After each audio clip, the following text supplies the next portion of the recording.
All right, let's dive in and see what makes a modern autonomous robot actually tick. So, what's the secret sauce? Well, it's all about specialized parts working together as a team. Let's break down its core systems, starting with how the robot actually thinks. It all starts with its digital brain and senses. That's how it navigates the world.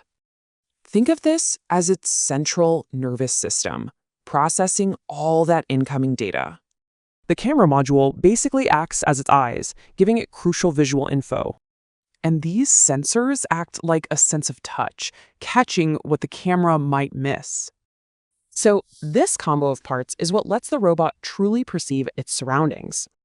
Okay, so it can see, but how does it actually move? Let's check out the body. Everything runs on this, a high-capacity lithium battery. This thing is the powerhouse. That battery fires up electric motors, which then use gears to create real torque. You can see the clear chain of command here, from the brain signal to the wheels.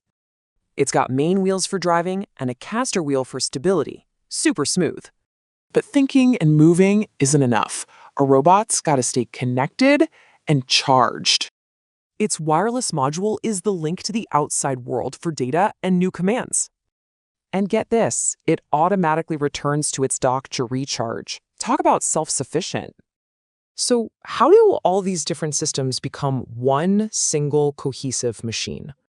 Well, it's all tied together by an internal wiring harness. It's like the robot's veins. And finally, this protective outer shell holds and protects all that amazing tech inside. See, it's all about turning those parts into a machine that just works. So as these parts get smaller and more powerful, you gotta wonder, what's next?